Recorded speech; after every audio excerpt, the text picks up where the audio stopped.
Lazy D here. Today I'm going to be doing a kind of a full service on this 2022 Kawasaki Mule Pro FX. This is the first service for this machine. I'm going to go ahead and clean it up and do an inspection with you.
So I've washed it and I have it up in the air. I would definitely recommend taking the skid plates completely off to do a service. It is possible to do the service without taking the skid plates off, but as you can see in that time lapse, a lot of stuff, grass, seeds, dirt, mud, all sorts of stuff gets underneath the covers, and you can't get that out without taking the skid plates completely off. The skid plates are held on by these number 3 Phillips head screws. If they're super dirty, you got to clean them out and make sure your bit fits all the way in, or they'll snap off and it'll make your life a lot more difficult. I kind of looked this one over already. You're obviously, once you get this cleaned up, going to want to inspect all your steering stuff, braking stuff, suspension components, any wiring or hoses, anything. You're going to look this whole thing over. On this one in particular, I found low hours, but already a torn outer CV boot in the front. So I'm going to replace that. I'll do a separate video on that. So much stuff gets built up underneath this that cleaning it out annually or whenever you service it is going to make a bike like this last a lot longer for you. I wanted to point out too, from underneath, you can see the alternator right here. And even though I've already cleaned it, you can see that dirt and mud does get inside the alternator. I've had to replace a few of these alternators. They're quite expensive because the voltage regulator is an integrated piece to this alternator underneath this cover, and it has cooling fins on it. If you take this back cover off, you can see them. When those get clogged up, that heat exchanger that cools the voltage regulator cannot cool. It'll burn this up and your power steering will quit working because it'll actually start overcharging. These are the parts I'm going to be using today. I got bundled in a kit. I got engine oil filter, drain plug gasket, engine air filter, spark plugs, and then gear oil, which is going to be for the front differential and transmission. It's easy to get these bundled as one kit, which is nice when you're ordering them. You may be able to piece this together yourself, a bit cheaper if that's your thing. I'm going to put the engine oil specs and the gear oil specs because you could get stuff that's not Kawasaki brand that would meet the criteria for what they call for in the manual. I'm going to start this service with the engine oil change. This is the drain plug on the oil pan. Underneath the side-by-side, just in front of the rear wheels, you should be able to find this. If you have your skid plate still on, there's a hole in the skid plate. You can access this. Above the drain plug is the filter.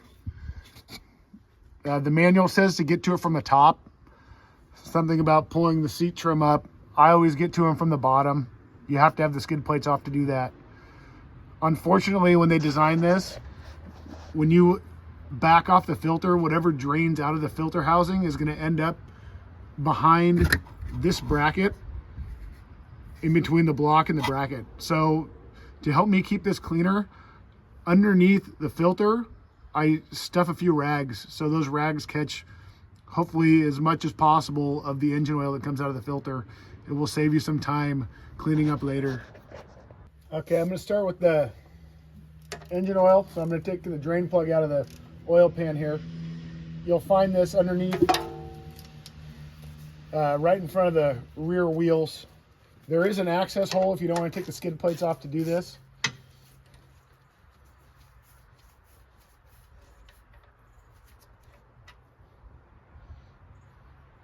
Looks pretty clean.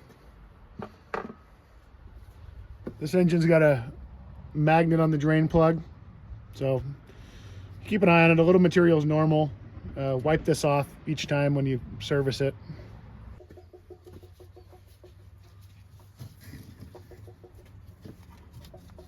So there's a hole in the front of this bracket that you can reach up and stuff a rag in, which is what I'm doing right now, to try and catch the oil that's going to come from the oil filter. The design on these engines for the oil filter is not that great. So each time when you take it off, whatever's in the filter that's going to drain out is going to get stuck between the engine block and this mounting bracket, which is annoying. So trying to catch as much of that as you can will make the cleanup easier. Now I'm going to reach my oil filter wrench up here.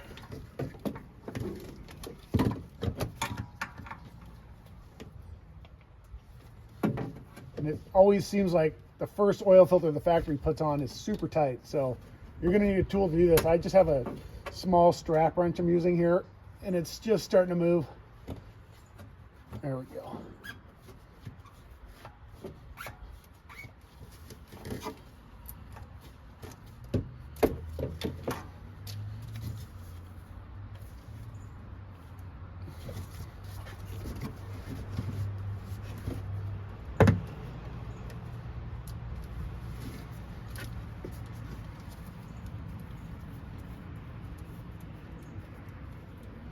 So my rag kind of directed some of the oil away from the engine, but most of it's probably stuck in that spot. So now I'm going to wipe that surface up there, keep it as clean as I can. This is why it's important to clean before you do this, because if you're trying to do this and keep your engine clean on the inside, you're taking this filter off, and then you're trying to clean down here and you're knocking crap in there.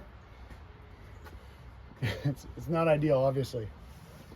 So I'm just going to take a little bit of the old engine oil here, which is fine for me, lube up the new O-ring. It's always important to make sure that the old O-ring is not still stuck to the engine.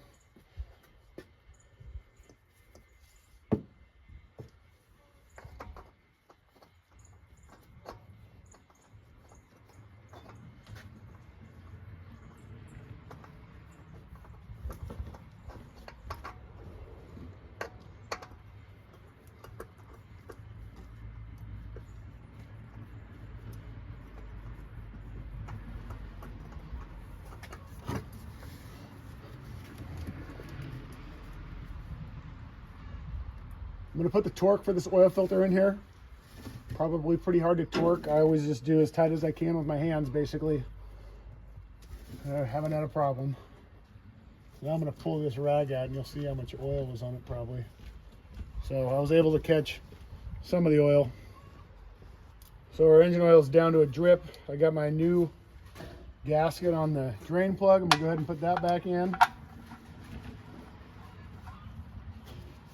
I'm going to put the torque in here for this as well.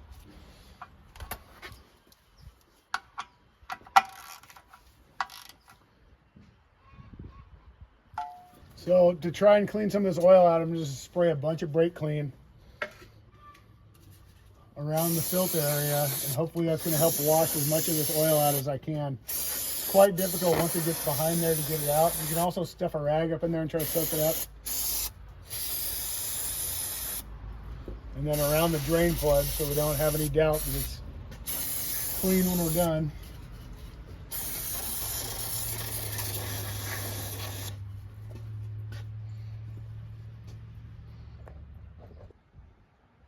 Now I'm going to go ahead and access the top of the engine to add oil. I'm going to go over popping this bed because it can be a little confusing if you haven't done it. You're going to have to open each rear door, and then there's going to be a latch on each side of the bed, at least on this particular model. Each one's kind of similar. There's a latch on the other side, and then this seat comes forward, and now you can lift up the whole bed. And there's the engine. Back on the driver's side of this buggy, I'm gonna go ahead and put the oil in. This yellow cap's our fill cap. The manual says it's around 2.5 quarts. So I'm gonna go ahead and dump this in.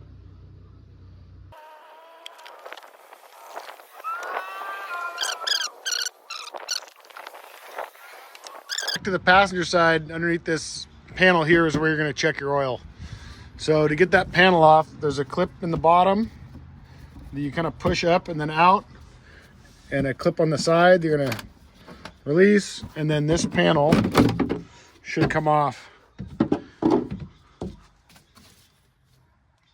Here's our dipstick. Okay, so this is after I've run it and put in the 2.5 quarts.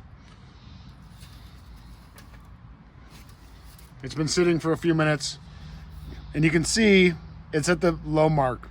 So I'm gonna add probably another 1/4 quart and check again. So the manual says one thing and we check on the dipstick, we see another. I'm gonna go with the dipstick on this one. This is after adding that little bit more oil, another 1/4 quart.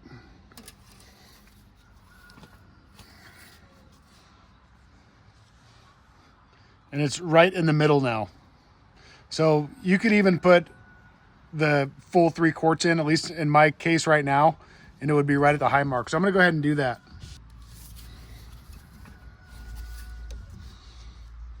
So for me, 3 quarts, perfect. I'm gonna leave it just like that.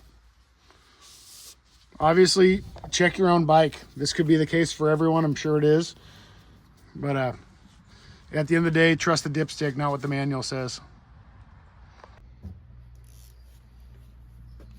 Next part of this service is the front differential.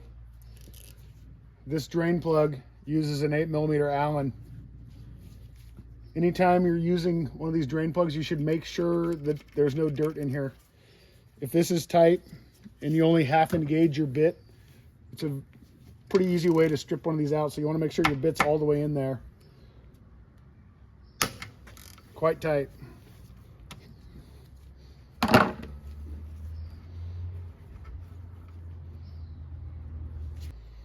This drain plug has no magnet on it, but I'm going to wipe it clean, and it seals with an O-ring. You should be able to use this O-ring over and over without issues. It looks like a pretty standard size. If you had an assortment, you could probably find one that would fit this if you didn't have one, or you could just order a factory one, but I'm sure it's $1 or $2. That's enough for me. It's basically drizzling out and dripping, so I'm going to go ahead and put this back in.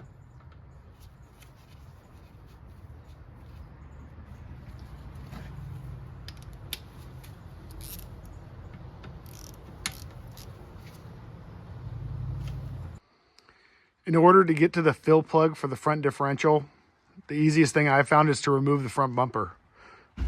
So in order to do that, there's 2 through bolts up here. They're 14mm. You'll need a wrench, and I use my impact to get them out. And then there's 3 12mm along the bottom. I don't know if you can see, the fill plug is there. Hard to get to otherwise, so I'm gonna go ahead and take this off.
There's also some washers that go in between the bumper and the frame here where they mount.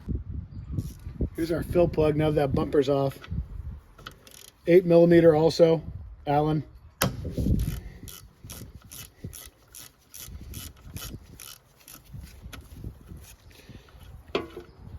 And then the level for this gearbox is just up to the bottom of the threads with gear oil. A little bit over half a quart. I'm gonna put the torque for this bolt as well.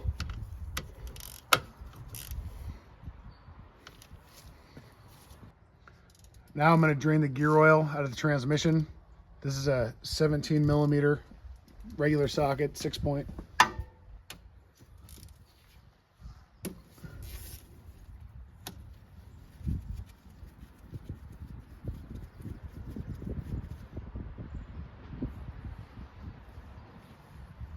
Most kits don't come with a new washer for this drain plug. This is the first time this one's been out, so I'm going to reuse it. You may want to change it if yours looks pretty smashed up or is corroded or something. Drain plug going back in. You can wait a lot longer for the rest of that to come out, but the majority of the fluid is out, that's for sure.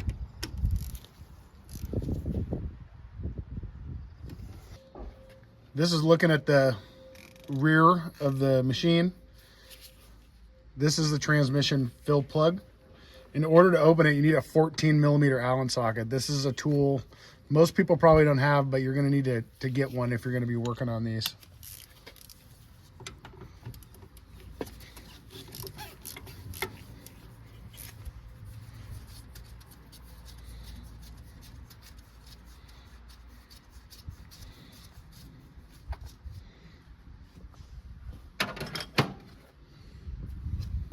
Oh, here's the O-ring that came from under the cap, so don't lose that if it fell out. It is difficult to see, but I'm going to try to bring you in there.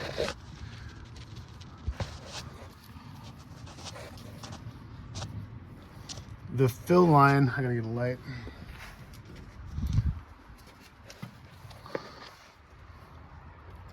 That is the fill line. It is cast into the housing, so you'll fill up your gear oil until it's level with that line.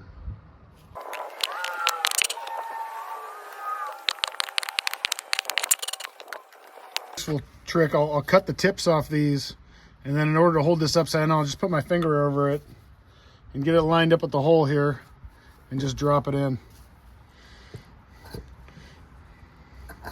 So I'm going to put about, oh, it's leaking a little bit. I didn't get the cap on tight enough. So, and then to get this out, because this one I'm not going to pour in the whole one, I'm going to squeeze, and then when I let go, I'm going to pull it out at the same time. And hopefully I won't spill everywhere.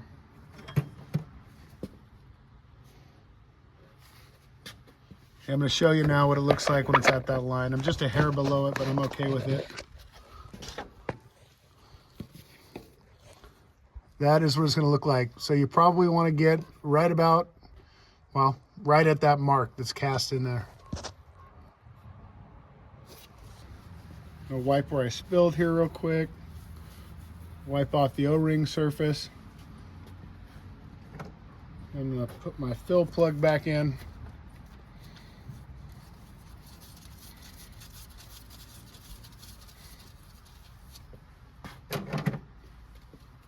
And tighten this.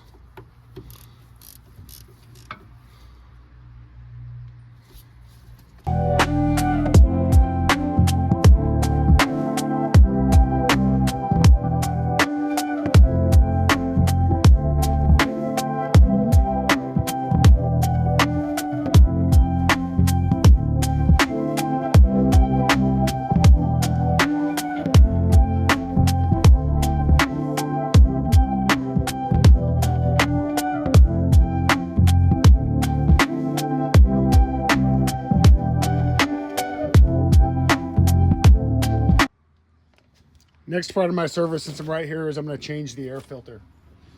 This comes in a service kit. A lot of times, especially in winter, if it's been changed recently, there's not that much dust, so these stay pretty clean. But summertime, when it's dusty, is definitely a time you want to keep an extra eye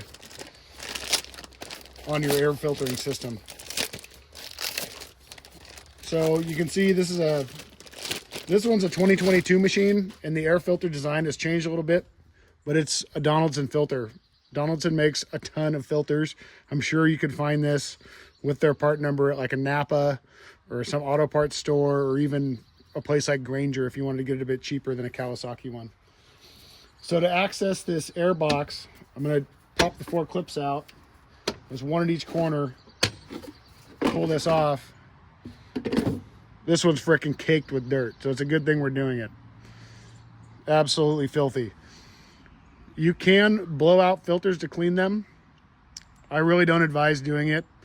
There's a pretty good chance you're going to damage the fibers, and then you may have a case where fine dust particles start getting in your engine. So just checking them and replacing them regularly is the best thing to do. Being that this machine is a 2022, I believe after 2021 they changed the air filter housing style.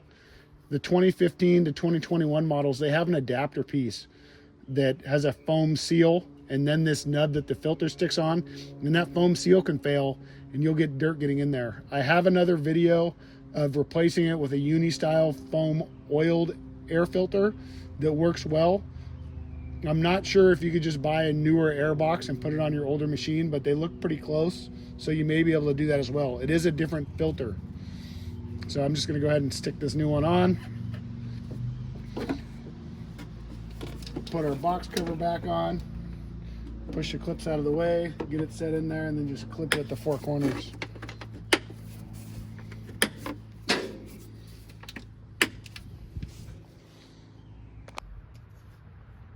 Now we're looking at the top of the engine. I'm going to change the spark plugs. To get at them, you're going to need to remove these 6 number 3 Phillips screws. And they're pretty loose. I don't think these have been off yet.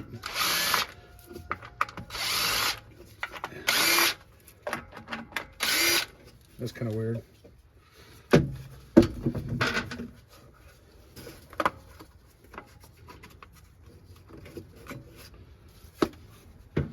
Okay, now you got to pull these boots off, which can be difficult. I would try to do it by hand at first if you can. Sometimes they come out pretty easy, sometimes they don't. If you have to pull on these with pliers, there's a pretty good chance you're going to break these. So yeah, be careful when doing it. Or if you plan on replacing your spark plugs, it wouldn't hurt to get a set of wires as well. I've seen quite a few of these develop holes in these stands that go from the valve cover down to the spark plug, and they'll leak voltage out into this spark plug tube, and you'll have a misfire.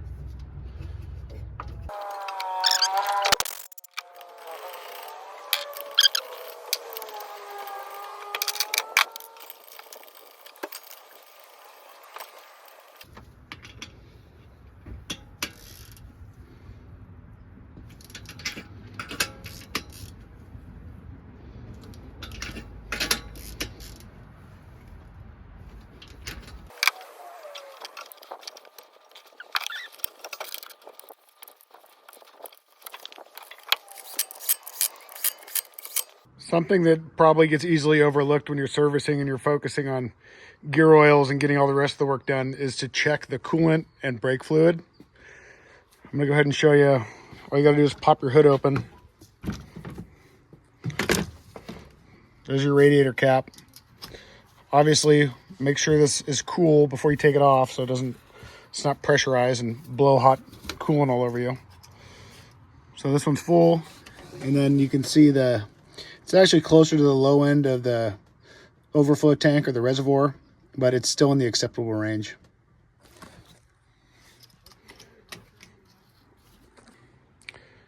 In order to check the brake fluid, you're going to come to the driver's side front wheel, and you're going to see this window here. You're going to look through there, and there's the minimum and maximum marks on the reservoir. If you shine a light back in there on the reservoir, it makes it a lot easier to see. And hopefully this will focus on that, but you can see you just want it in that range. The service manual says to replace the brake fluid every 2 years.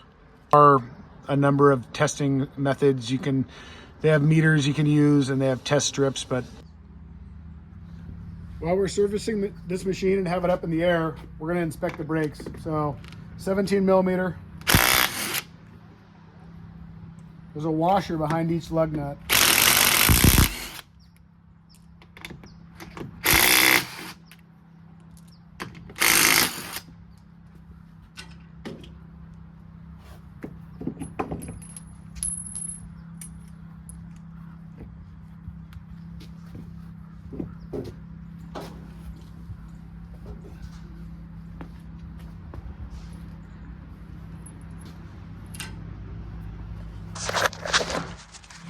So, new machine, brakes look good. What we're looking at is the amount of lining left in the pad, which is, I'll point at.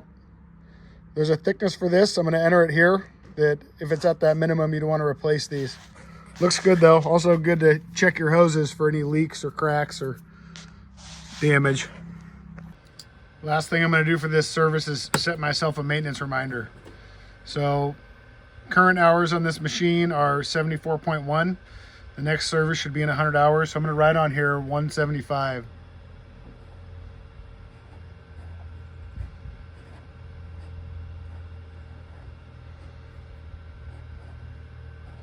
So this is going to let the operator know when the next service is due.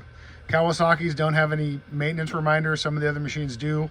So it's a good idea to put something where you're going to see it when you're operating it to remind you when your next service needs to be done. I hope this video has been helpful. If you appreciated this information, like, comment, subscribe. It all helps my channel. Just getting started, and hopefully there's some good knowledge for someone in here.